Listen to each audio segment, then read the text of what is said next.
Sandra's dead. Are we back in Dawnshore? Already? This is Sapadal's doing. I'm certain of it. No power in Aora could transport us so quickly, or so far.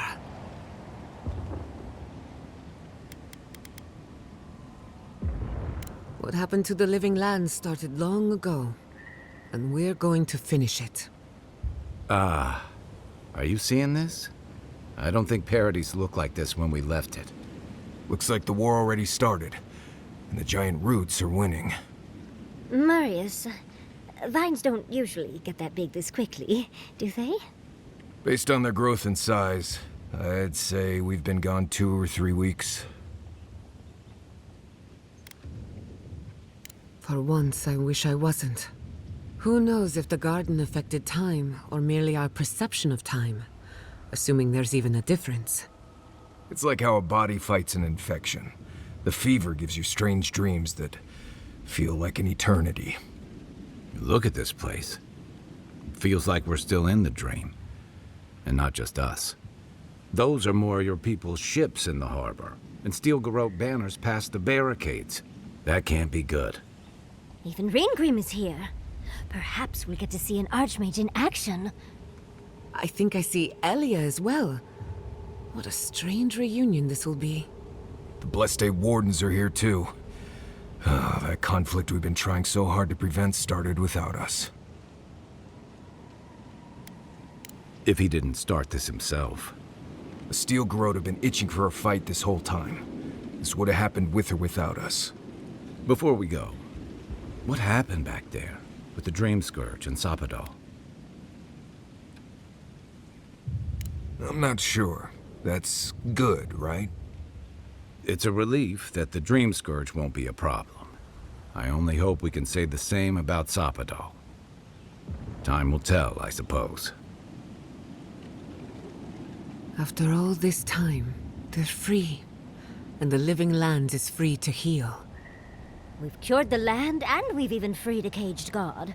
All in all, rather a successful day. Kid and God entwine. The flower shades the soil in which it grows. We should take a look. See if we can get ahead of whatever storm is brewing down there. People seem to be gathering west of here. Whatever's happening, let's be a part of it.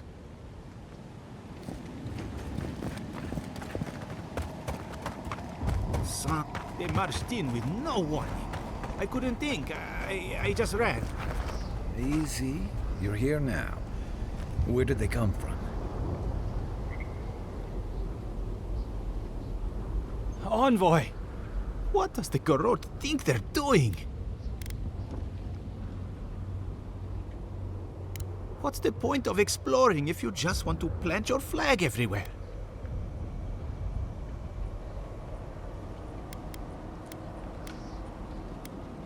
They broke some glass, but the map is safe. They didn't think I was worth the trouble. Right now, that's a good thing. If you're looking for survivors, a few of us fled to the Balrog. How many? I'm not sure. I saw Sapiento. God, I hope they're not trapped in there. I am sorry I can't be more help.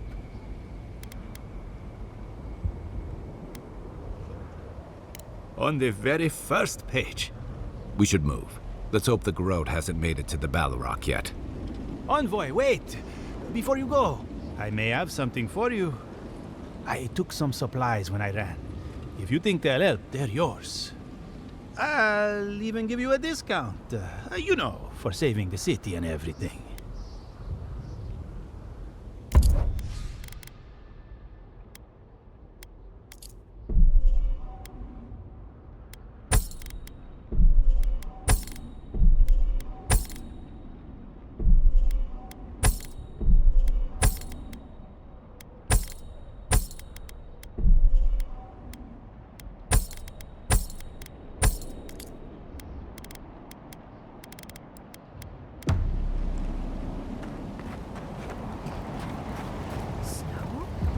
Why is there snow here? Here. That's gotta be Ringgrim's work. What? The envoy. Is that you?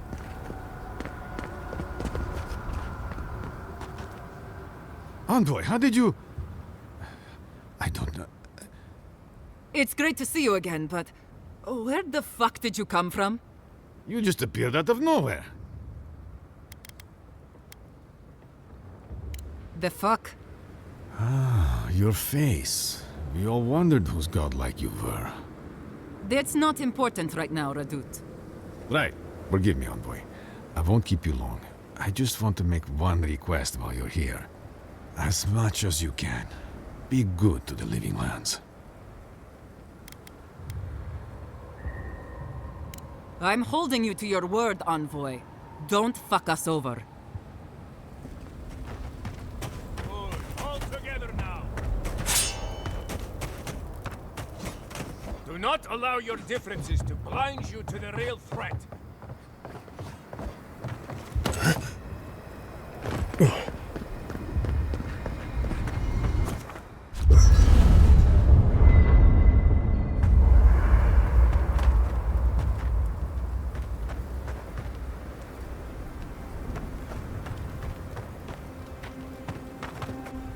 So, here we are.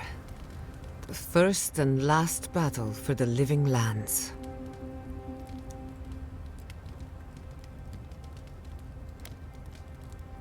Try praying instead of just hoping. That might work better for you. Metaphysically, the battle is already over. Sapadal is free, and the Dream Scourge is gone.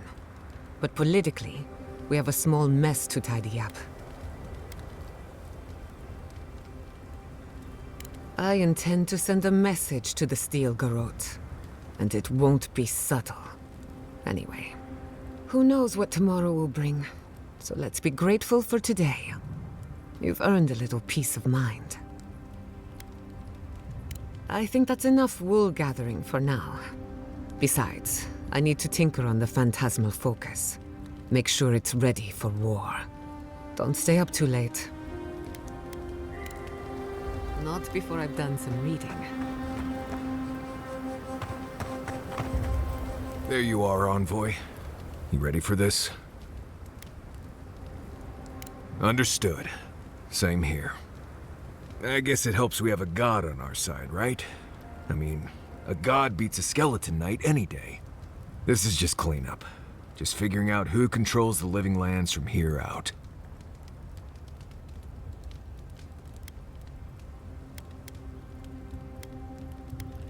Someone once told me that war is just applied politics.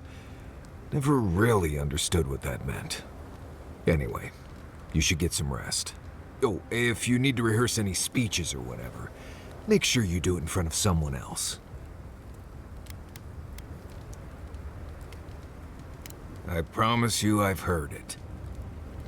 Talk to you later, Envoy. So We should take a moment to acknowledge what happened back there. You liberated the god of the living lands.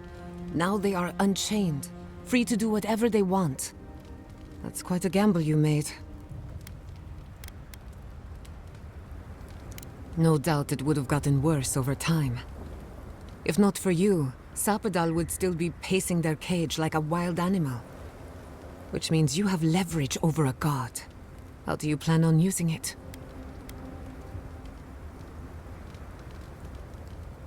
That's a lot of responsibility, but I have faith you're equal to it. Sapadal's imprisonment shaped this island. Now that everything's changed, I'm curious what will happen. We cannot know if the living lands will normalize or destabilize as a result of our actions.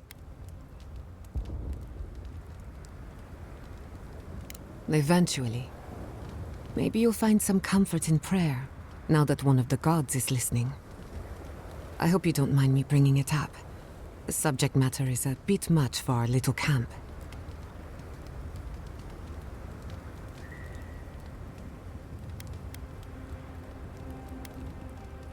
You're too kind.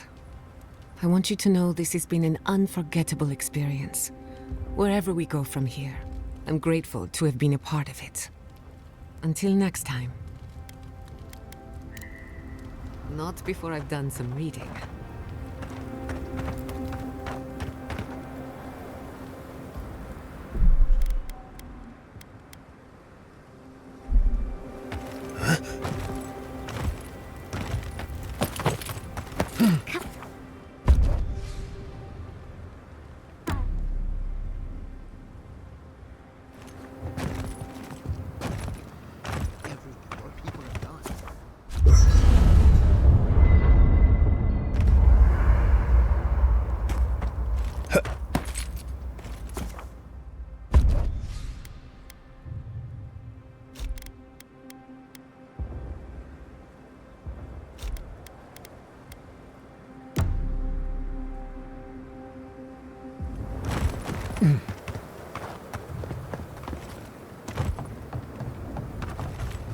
Envoy?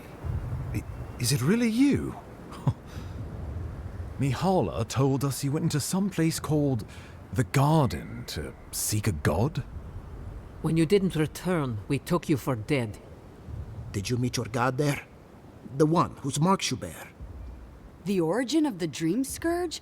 It was the act of a god this whole time? Everyone, please, please. We could get to the bottom of this if you would only let them speak. It's been weeks, Envoy. What happened?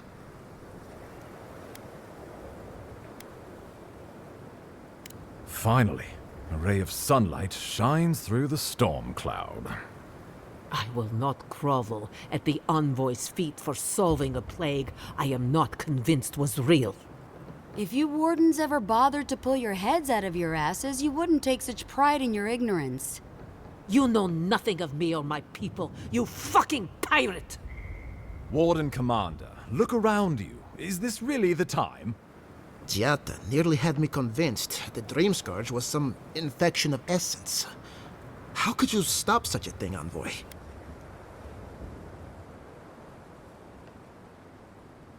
Sapadal was responsible for the Dream Scourge. Their rage, their confusion, their fear. But the plague isn't over. Dream Thralls still litter Shatterscarp. There won't be any new infections. We've put a stop to that for good.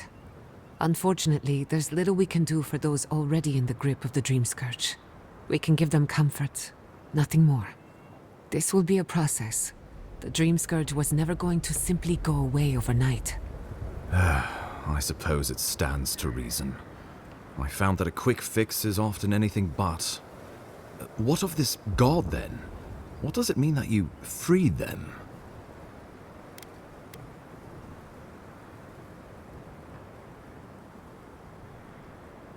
Ludwine had intimated that this land grew a new god. But how can that be? The gods are the gods. They are the foundation upon which our world is built. You can no more build a new god than you can create a new world. The very notion is preposterous. Preposterous or not, it's happened. The godless yearned to build something new. And over hundreds of years, they did. A god. I suspect this god of theirs, Sapadal, was created from Echidan souls. Wodka no doubt saw Sapadal as a threat to her authority. So, she killed the godless and imprisoned their god. I assume it is this god we have to thank for the roots tearing apart Paradis? They erupted from the earth the moment those bastards stood up their first siege tower. We were no stranger to them in Fior Mesiverno. They harrowed our fields, tore our homes in half. We saw similar destruction at Nakuku Bell. If these roots and the Dream Scourge are the work of a god, and the gods thought it best to imprison this god, how could you let such a creature go free?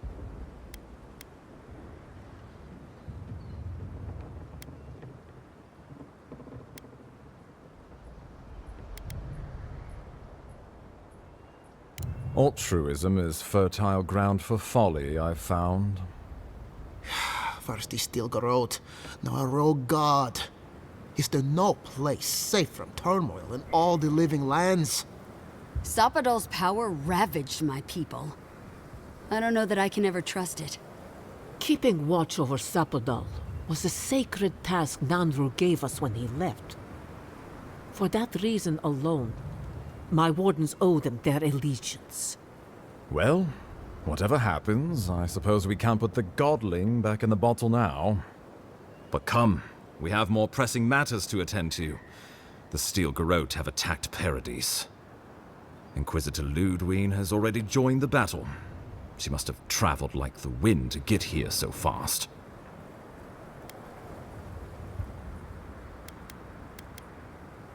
You did. I kicked her corpse when you weren't looking. Just to be sure. Well, she's seen better days, but you wouldn't know it judging by how she fights. Ludwine's plowed through the militia like a knife through warm butter. All right, let's keep the similes to ourselves.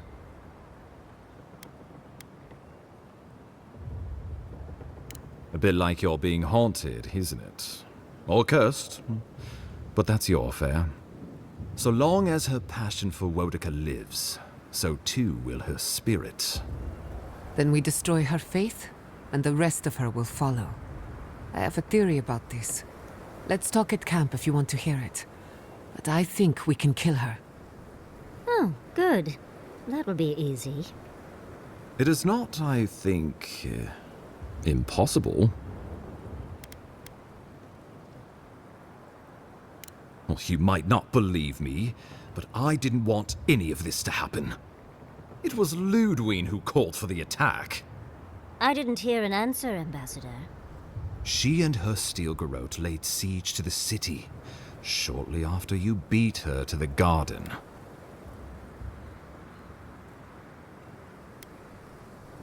Because a victory here would discourage resistance elsewhere. The better question is, why didn't you stop her? Excuse me? She's a 7-foot-tall skeleton powered by her devotion to the goddess of retribution. This isn't my fault. Sure. Just blame the dead woman. Very mature. Who else should I blame exactly? Our envoy, perhaps? For not stopping Ludwine in the tusks? You could start with blaming your own incompetence. Why are you treating him with kid gloves when Paradis cries out for help? Enough. I've heard your concerns. We cannot change it now. The Inquisitor was so convinced the Living Lands would unite against Adia that she's nearly made it true. One people, one law, one true God. That's Ludwine's vision for the Living Lands.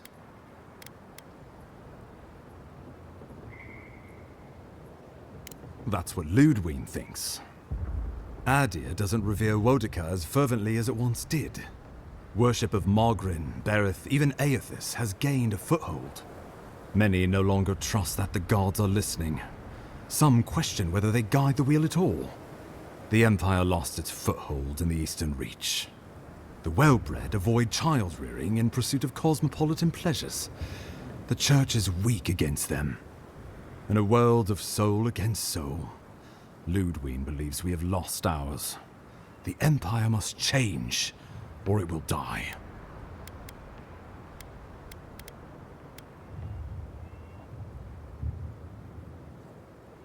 I'm afraid you're in the minority there. You and I both know she is not the only one in the Empire who feels this way. Even the Emperor can see, in some sense, that she's right. Why else would we be here?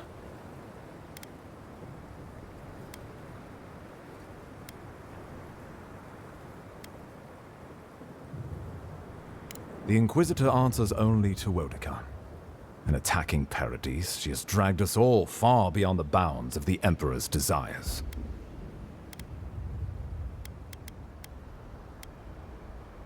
What passes between Ludwine and her men, or between Ludwine and the Emperor, for that matter, is not my affair. But if I had to guess, this was the alternative.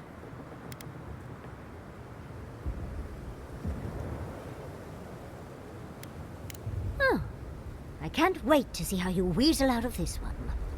I know it will. We are leading by example, returning order and dignity to Paradis in the wake of the Clavager's death. We will do the same to the frontier, given the chance. Where was order and dignity when you burned Fior Messivernal? My administration had nothing to do with that, as I know you know. Adiran rule and rule by the Steel Garrote would be markedly different beasts. Spoken like a fucking diplomat. Splitting hairs when it all comes from the same head. Order and dignity. That's what you think we're missing? Bastards! All of you! Isn't Paradis, its port, its trade, enough for you?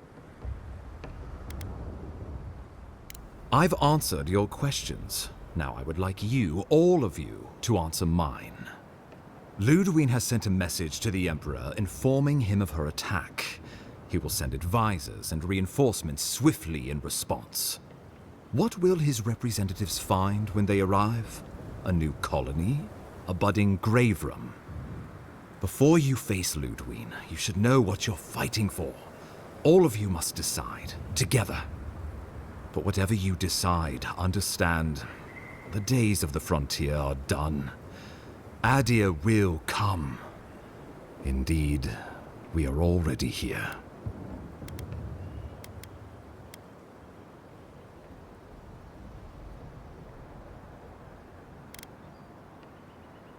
Oh, envoy, no. Do not suggest that lightly. Think of the Emperor. There would be reprisals. Ones which this conclave could not survive, fractured as you are.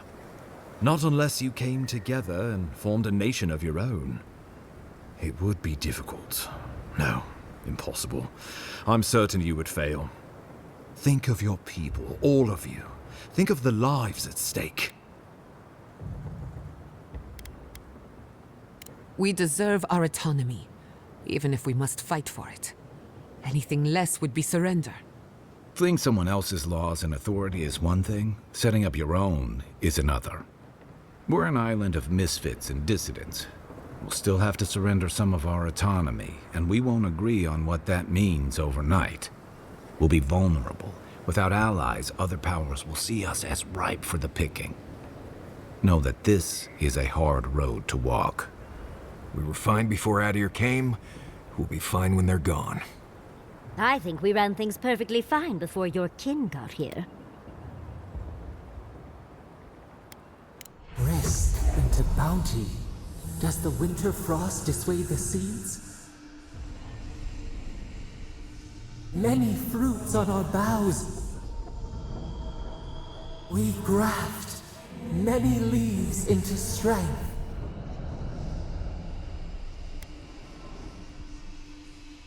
Though I'm hardly eager to work with any of you. I like the idea of twisting beneath Adir's boot heel, even less. So long as the Wardens can continue our vigil. I'm open to uniting, if you are. It's a nice idea, but consider the costs. If we walk away from a relationship with Adir, we're leaving a lot of trade on the table. But the people of Thirdborn have friends in the world. I'm sure we'd find our way through. My people rely on the sufferance of those in Paradis for safety. We have no homes of our own anymore. And Paradis will bear the brunt of the Emperor's reprisals, whatever those may be. But if this is what this conclave wants, then Fior will stand beside you. Of course.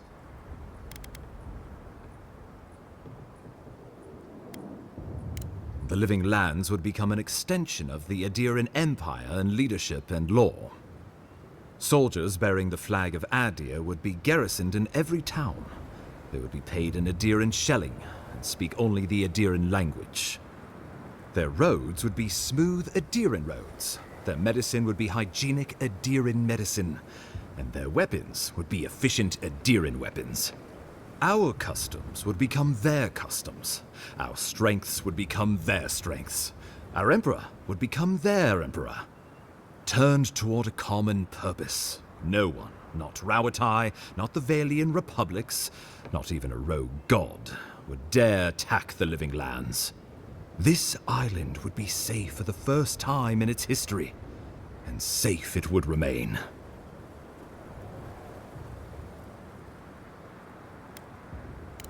The traditions of solace are what give my Wardens their strength. Without them, we would buckle under the weight of the tusks. I would sooner walk my people into the acid sea than trust an Adiran to hold me up! What need does Thirdborn have for the protections of Adiran soldiers? We have cannons, cliffs, and wills forged in the storms of Rauatai. And should Rauatai come for us, we will rain hellfire down on their heads. Your Adirans could do no better. Under my leadership, the city my father founded was destroyed, and my people were left without a home. If I am not strong enough to lead, well, my people are already under Adir's protection. He would suppress our culture before it's had a chance to grow. Everything my people cultivated would be reduced to a footnote. If you have any love for this land, do not allow him to overwrite our history. Rauatai built its empire from colonies like this. Many have become centers of culture and prosperity, backed by the protection of a strong navy. Of course, it can take decades to get there, and this road isn't an easy one. But Adir won't be the only empire eyeing this place. A formal agreement now could protect us from something worse later. It shall be peaceful in that all dissenters will be silenced. So there's that. The Living Lands is a lot of things, but it will never be Adir, no matter how hard Adir wants it to be. Adir should turn back now and save everyone a bunch of blessed day trouble. The Adder's promise. Flip our feathers as we find our wings. The deed binds as the wire binds. To drown us, why were we set free?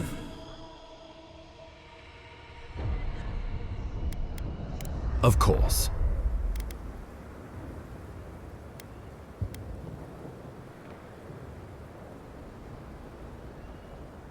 The Living Lands would retain its own laws under a grave appointed by the Emperor. The grave would be expected to promote and develop the Living Lands to our mutual benefit.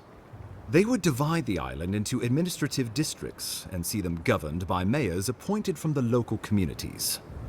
The island would provide tribute in the form of resources and taxes, and in times of war, soldiers. The Empire, I should note, is nearly always at war. In return, the Living Lands would enter Adir's sphere of influence, and should outside nations attempt to invade, we would come to the Graveroom's aid. Naturally, that would be the Emperor's decision. But I suspect he would choose you.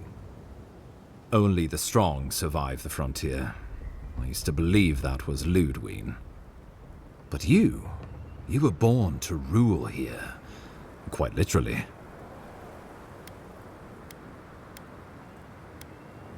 Well, give the matter some thought.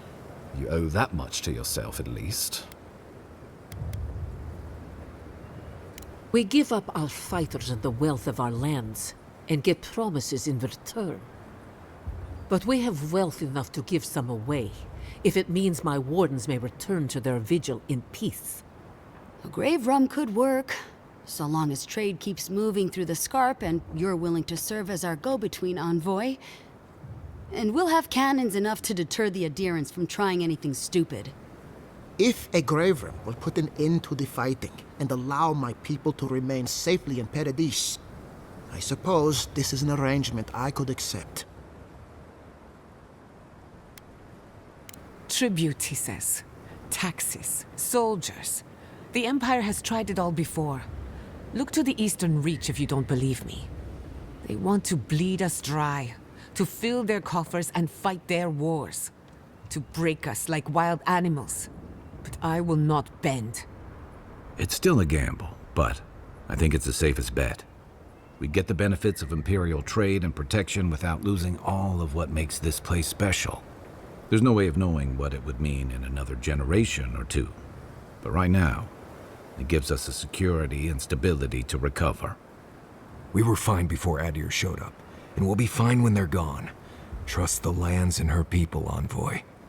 If we give Adir power over us, we can't be surprised if they decide to flex it later. Subtle, pernicious, touch the rot, yet the disease remains. safety among spiders.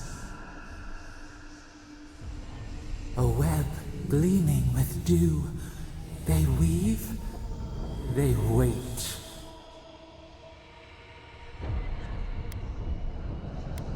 Well, let's not twiddle our thumbs while Paradis burns.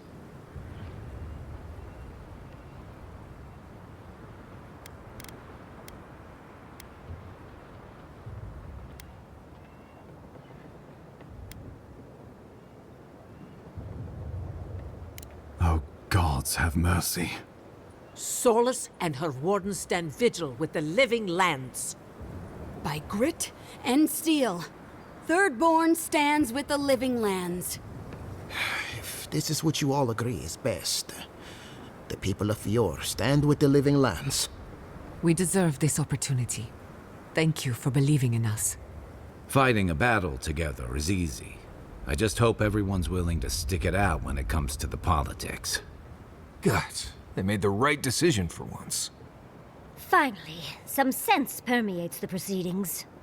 On your head be the consequences. That leaves the matter of Ludwine and the Steel Garrote. She will never surrender, Envoy. You must kill her, or we will lose Paradis, and eventually the island.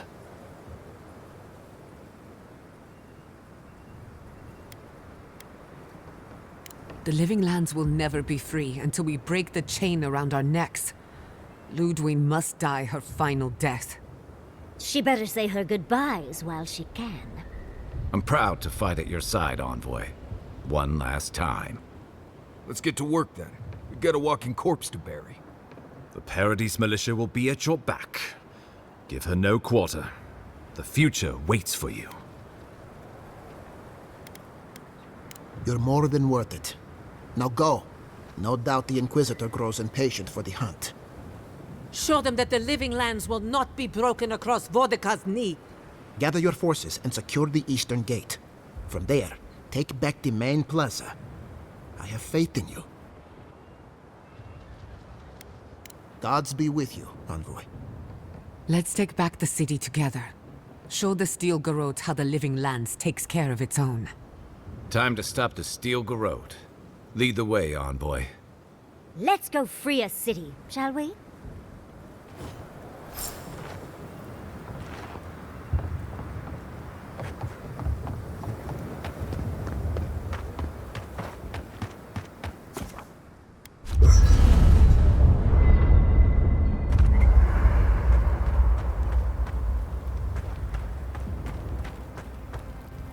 You should get some sleep. Big day coming up. Right. Things feel different now. Wrong, somehow. I've been in a lot of dangerous situations, but it's always been a fight to survive. It's just a fight. Putting my life on the line for someone else's cause. It's the opposite of survival. It's foolishness.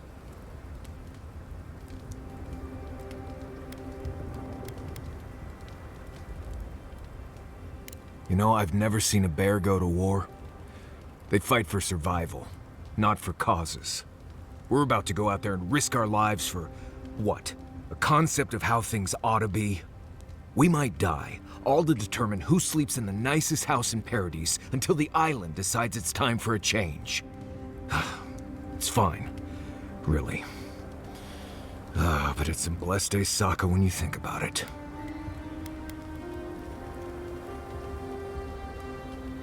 Right. Careful you don't get stuck in all that sap. I'll be all right, Envoy. You go get some Bleste rest. Can't sleep? Neither can I. We're going into battle for the soul of the living lands, rallying under the banners of the Paradis militia. Your Emperor will not be pleased. Indeed. When a godlike fights in battle, people take note of which side. The Adirans will doubt your loyalty. The locals will doubt your commitment. You may even doubt yourself. This is the first time you were told to pick a side. And I fear it won't be the last.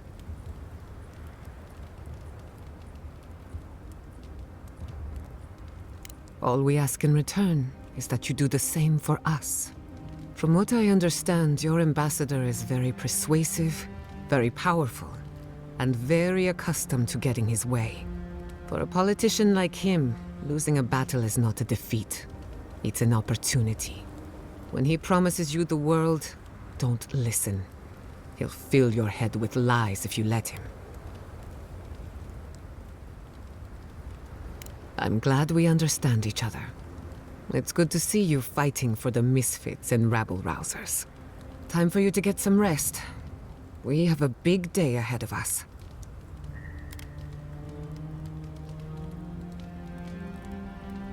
In truth, I'm not as worried as I used to be. I've been thinking about the Inquisitor.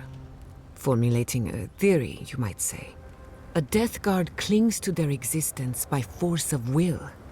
Stubbornness, unfinished business, that sort of thing. Ludwig is held together by faith, and that may be her undoing. Precisely.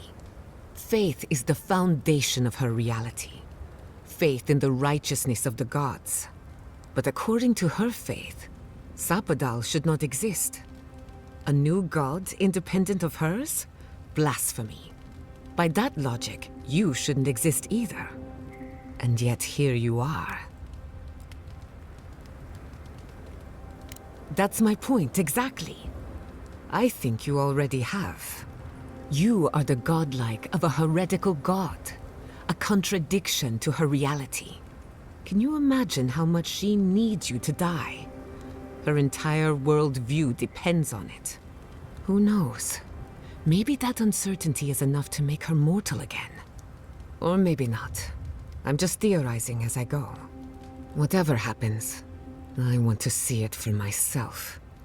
For the research. When I agreed to travel with you, I didn't think I'd find myself at the center of a political upheaval. So imagine my surprise when you gave the Living Lands a chance to unite, to prove itself, and to stand tall before its enemies. Granted, it was an uphill climb. The Dream Scourge exposed our weaknesses, our vulnerabilities. But thanks to our struggle, the island finally knows itself. Now we can decide who we want to become. I can't wait to see what we do with that freedom.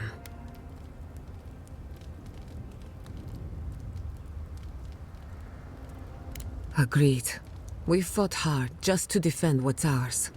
But to answer your question, the future looks bright for a change.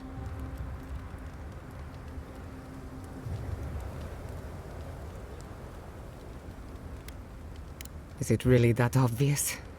No matter who wins or loses, the Living Lands won't be the same. In my heart, I know that's a good thing. Life is impossible without change. And change can be frightening. I just want to put this behind us. I want it to be over.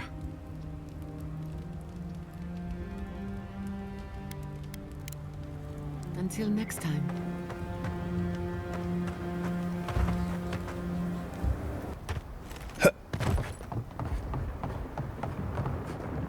What do you want, Envoy? Adir and the Steel Garrote will regret ever laying eyes on the Living Lands.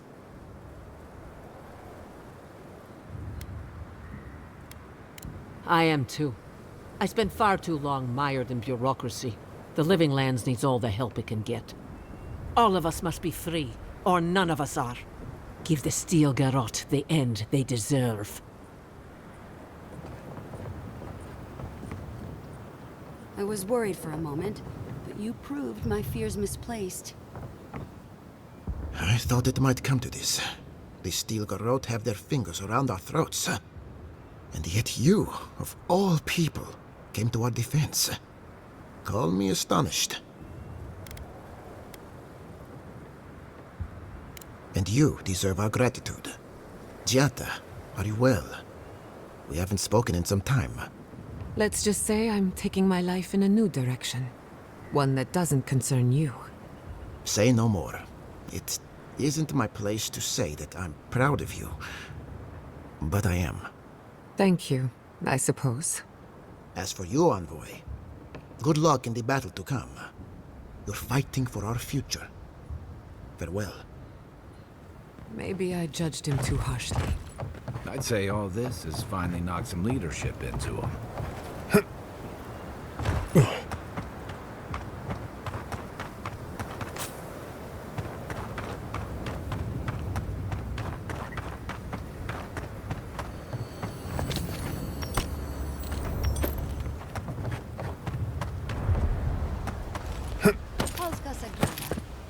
As prepared as he'll ever be.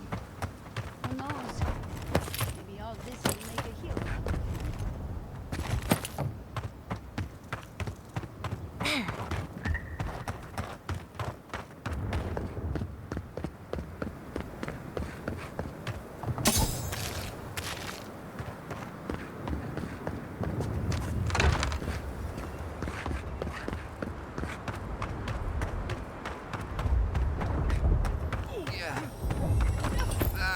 You promised on our first day of training. You can't die now. You can't. Let's finish this.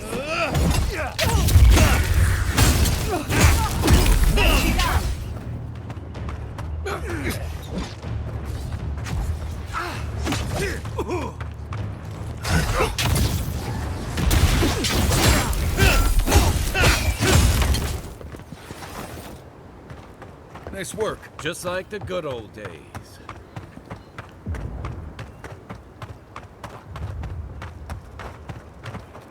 Lavoro sick. I will keep your company.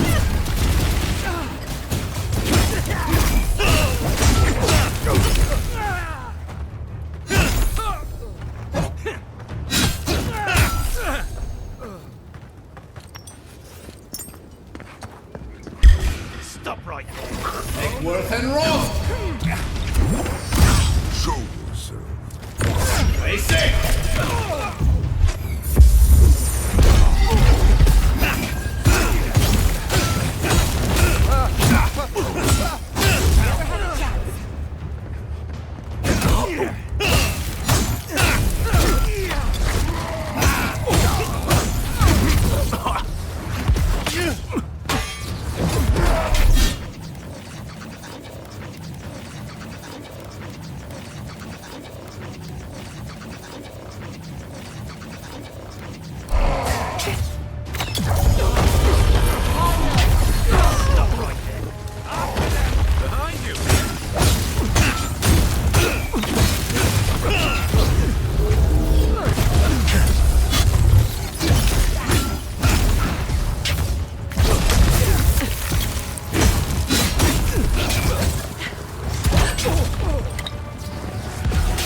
Worth and roast.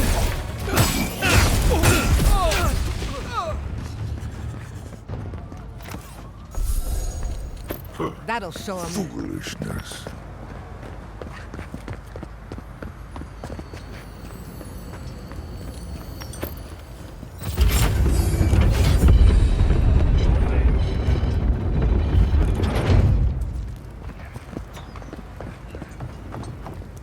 Let the worst come. Here we go. Lavoro sick.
What are you doing here?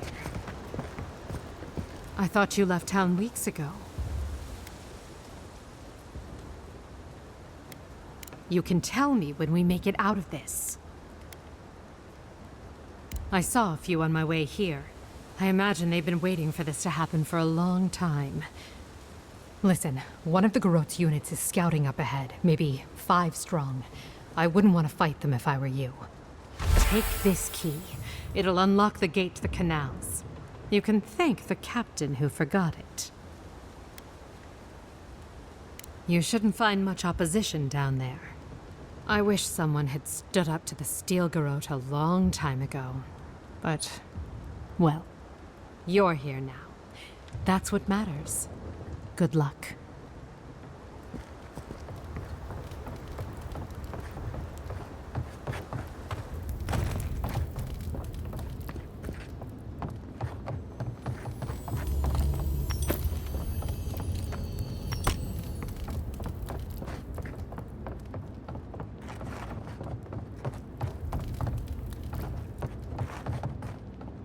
Envoy! I doubted I'd ever see you again. I imagine I could guess what brings you back to Paradis. I must thank you once again for bringing me the Luminous Adra so long ago. With some creative exploration, I was able to refine the Adra into a poultice that heals wounds at a fantastic rate. Yes, one almost has the inkling that danger lurks around the corner. I know you have much to do in town, so I'll let you go. Thank you again for everything. Ah, they want to die that badly. Who am I not to kill them?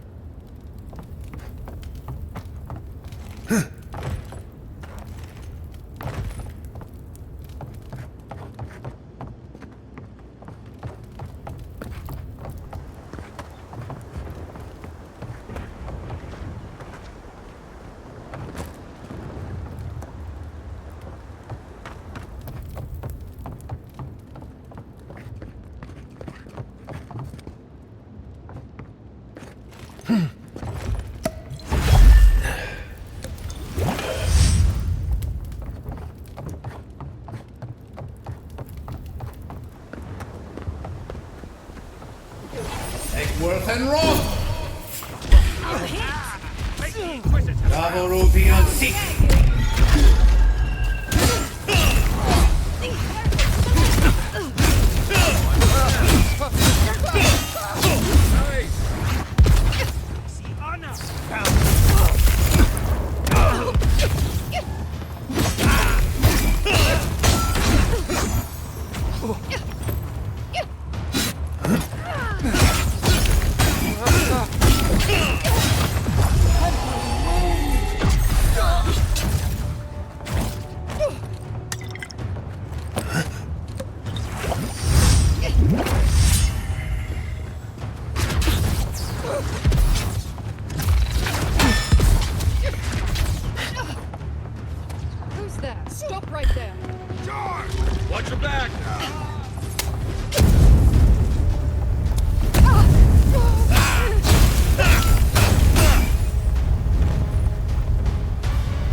Avowed beyond seek!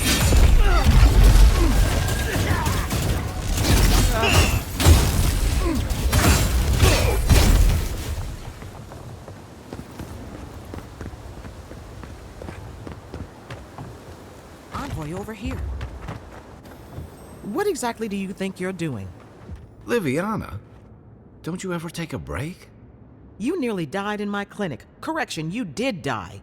And now look at you, fighting the Steel Garot. What have you got to say for yourself?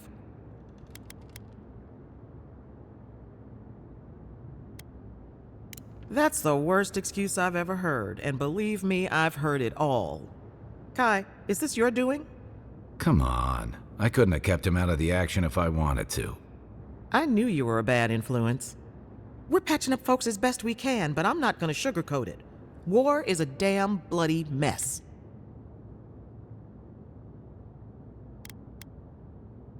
Yeah, stop the fighting. I can't say I approve of you leaping into the fray, but it's always nice catching up with a former patient. Wait a second. Giada? Giada Castell? What are you doing in the middle of this? Surviving. It's good to see you, Liviana. Unfortunately, we're on a tight schedule. Do you need anything? Money? Supplies? Once this is over, I could always use another pair of hands at the clinic. The invitation's still open. Thank you, but I've decided to tough it out as an animancer. On my own terms. Can you manage without me? Are you kidding? I'm happy for you. Besides, I've got Chico on bandage duty. I just wanted you to know there's a place here whenever you want it. Gods be with you, Envoy. For my sake, try not to die a second time. Take care of yourself, Liviana. Paradis is gonna need you when the dust settles.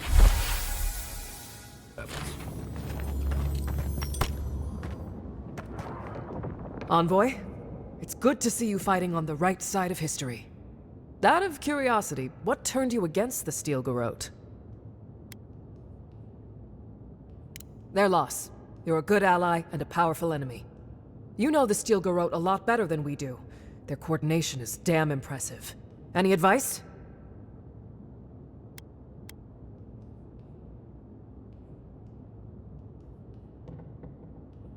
Not a bad idea. When the fighting starts, some soldiers forget how to think on their feet. Ready to make history whenever you are. You're a natural commander.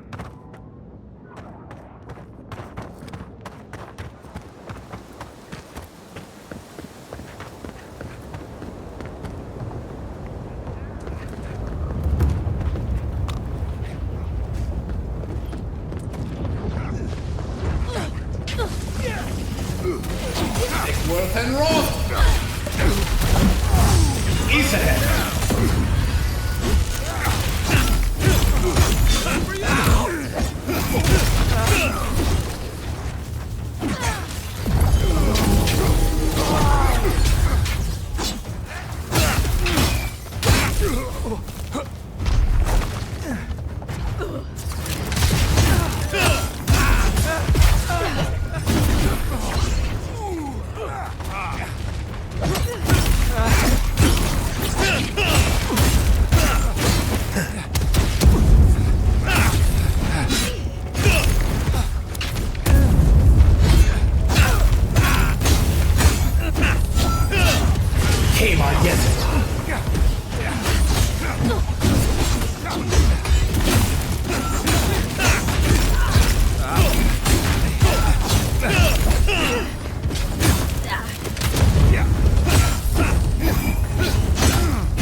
That's done? Who's hungry?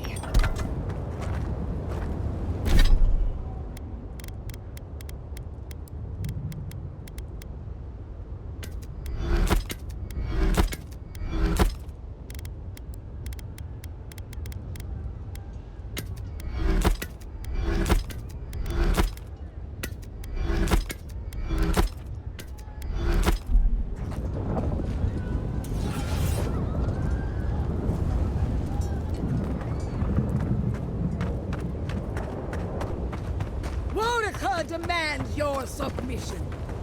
Stand against her and fall.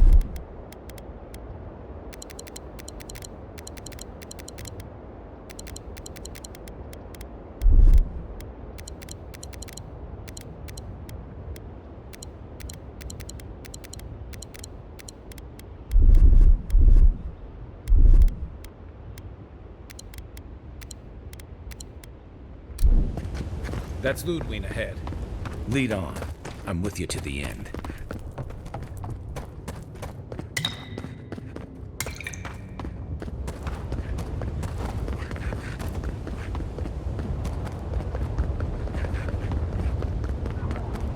There you are! So, you survived the garden. Did you come all this way just to try your luck again? To kill me more efficiently than last time?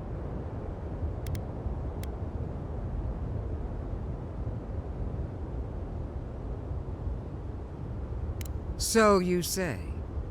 But you can't kill me in a way that hasn't been tried already.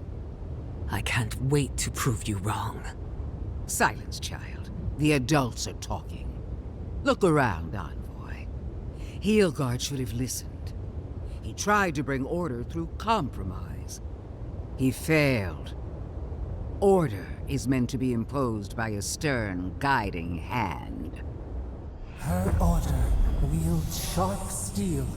She must set down her blade.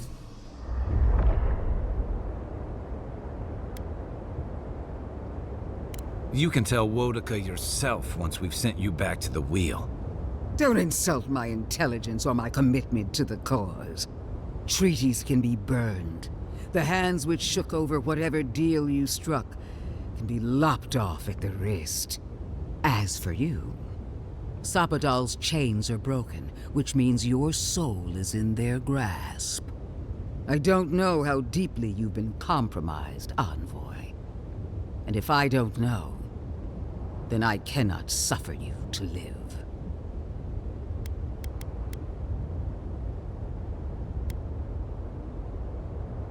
Do not patronize me. I have every right to put down a threat to the Empire. Steel yourself, Envoy. Make this a fight to remember, even in death. We would not welcome her death. There is still ample shade for her beneath our tree.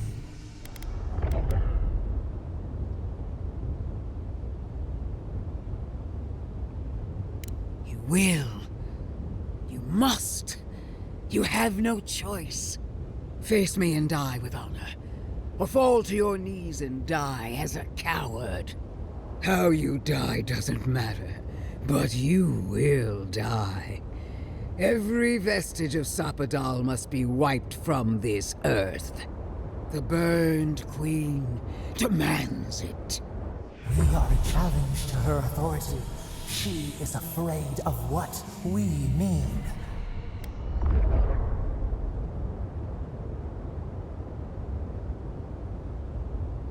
Blasphemy. Sapadal is a clot in the heart of the world. What should they matter to the true gods of Eora?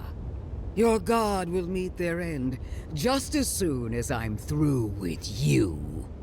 Hear me, Envoy. I am the avatar of the burned queen, the goddess of retribution.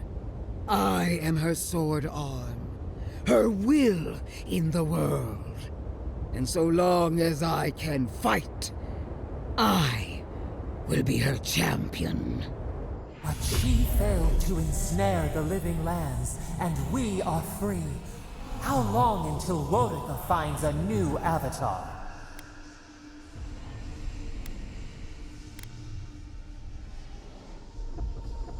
I was alone. Alone against a tide of liars, sinners, and turncoats. Besieged by incompetence. Fettered by others' cowardice. I weathered the Burn Queen's trials, and through them all, I never doubted her. I've done all that I could. She sees that. She must. I believed we were alike, Envoy. That when the time came for you to prove your loyalty, you would choose Adir. I believed the dream of our future, of our resurgent empire, would move you as it does me. And if that failed, I believed the Burn Queen would stop you. Yet here you stand before me, my enemy, unopposed by the gods. Why? The worm of doubt gnaws at her soul. Where was Wodica when she needed her most? Where is she now?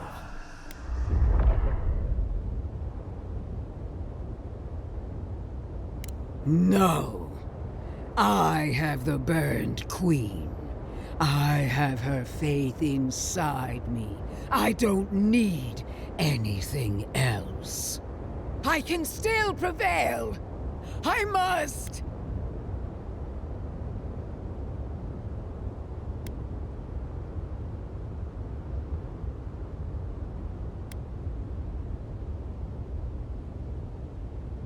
I feel her fire in me. I know I do. Do you? Wodica, my lady! Where are you? No answer.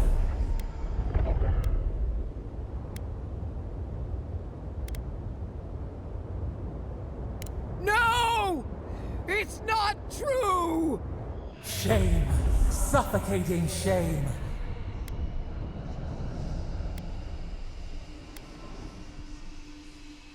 Stop! I can't!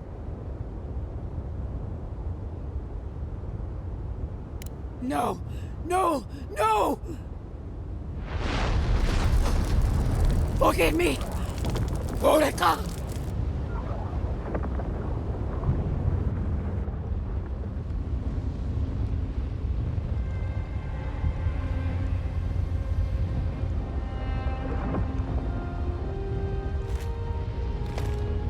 Wherever Ludwine is now, she must be seething. Of course, we'd be happy to kill her again, if needed. She's done for. But we're not. Whatever's next, we'll face it. Together. Gods, you're all gonna make me sick. But carry on. Unraveled at last. We no longer feel her wire against our flesh. We are free always. We are free forever. Silence falls over Paradis, as though the city is holding its breath. Then you hear it, the ringing of a distant bell, the waving of banners, and cheers of victory. After a short and bloody conflict, the dust has finally begun to settle. You feel Sappadal close to your thoughts, stirring with interest. The god of the living lands is observing this moment, unfettered by confusion or fear. For the first time in centuries, they understand. The Paradis militia rallies to you, the outsider who defended them in their hour of need. Whatever happens next, you have won their confidence. You take a moment to reflect on the calm. Not so long ago, you arrived at these shores on a simple errand, which turned out to be anything but simple. The dream scourge is over, and the island has been cleansed of plague. A time of healing and mourning follows. People look to you for answers about the source of the affliction. You tell them the truth, how the plague came from a power beyond mortal understanding, and how it is finally at peace. Thanks to you, the living lands has escaped Adiran oppression. The free settlements unite under a common banner and begin the fraught process of negotiating new traditions and values. The Empire withdraws. The frontier remains wild, but not for long. Fugitives no more. The rebels of Paradis return to their home and to other free settlements, bringing their skills and secrets wherever needed. For once, they have a future.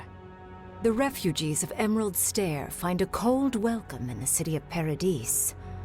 Animancy is frowned upon, but their knowledge of agriculture is highly valued.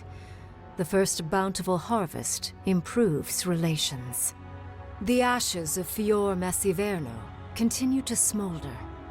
Scavengers avoid the ruins, fearful of spirits unleashed by animancy gone awry. The once promising city is nothing but a cautionary tale. For the people of Shatterscarp, independence is bittersweet. Those who cannot withstand the grief inflicted by Ringgrim's spell leave the settlements, vanishing into the wilderness. Those who remain find themselves forced to cooperate with others, often begrudgingly. With so many dead, the need to stave off hunger outweighs any distaste for certain trading partners. Solace Keep clings to its long-held isolation at first. But after mourning her friend Kostya, Mihala reluctantly deigns to open the doors of the fortress. Some dwarves greet newcomers with glee. Others still mutter darkly about outsiders. Mihala flounders in her earliest negotiations with the rest of the living lands, but slowly learns compromise. She develops a taste for Valian sweets. When Kai leaves the living lands, he is no longer running. For the first time in many years, he can face the future. He returns to Rauatai, committed to peace for his people, those he left in Rauatai, as well as those he found in the living lands. He joins the Ronganui's council, counterbalancing powerful voices of isolationism and hawkishness. It is a long and difficult battle, and he is happy to fight it. With many of his anxieties and lifelong fears addressed, Marius now feels very differently than he did when he first met the envoy. Still far more comfortable in the wilds than among people, he nonetheless finds that his worries about the unknown were merely self-protection against the traumas of his childhood. Armed with this knowledge, he finds himself more capable of living in civilization, and far less fearful of his home in Galawain's tusks. While he never regains his former place as a warden of Solace, he spends his time traveling between Solace and Thirdborn, acting as a stubborn ambassador between the two. Giada continues to improve as an animancer. She dedicates her work to the spiritual health of the living lands, nurturing instead of exploiting. Others follow her example, seeking her tutelage from lands far and wide. In the years to come, rumors spread of a secret society gathering in the wilderness, where animancers work in harmony with nature. The dream of Fiormes Iverno lives on in her. Unable to pass up the opportunity, Yatsley takes her place beside Ringgrim. Under the tutelage of the Archmage of Terror, Yatsley sees her own power grow beyond her wildest expectations. But Ringgrim is a strict master, and the visits to Quilici slow to a stop over the years, leaving her with her grimoire and a pile of letters to warm her in her twilight years. Freed from torment for the first time in centuries, Sapadal turns their prodigious curiosity to the people that shaped them. They observe the ways their people live, and they think deeply about what they see. Though they flinch away from moments of violence, and they grieve souls returned to them too soon, the rage that once shook cities to rubble no longer rules them. Instead, they come to you with questions. They want to understand. After a time, they begin tentatively to garden. Where they can, they improve the lives of Kith, and the suffering that troubled them is reduced, if never fully eradicated. Their grief compels them to love, and they love unreservedly, with the power of a god. Sapadal pours a fragment of their power into the statue they claimed from the temple of Aethys. Newly embodied, they roam the living lands and learn to experience the world as Kith do. Their first attempts at locomotion are clumsy, and a stand of innocent trees is violently returned to the wheel. But as their confidence grows, so does their grace. Soon, they are bounding across the plains of eastern Dawnshore, leaping the river gorge in Emerald Stair, scaling the shark's teeth of Shatterscarp, and fearlessly wading into the Tusk's acid sea. When they break, they come to you to put them back together. And in time, they learn to fix themselves. They wander far afield. You see less of them, but they are never far from your thoughts. And on the rare occasion they return, they always bring you something beautiful and strange. The sounds of celebration pull you out of reverie. Many are waiting to greet you with open arms. You take a moment to catch your breath and savor it, because everything is about to change.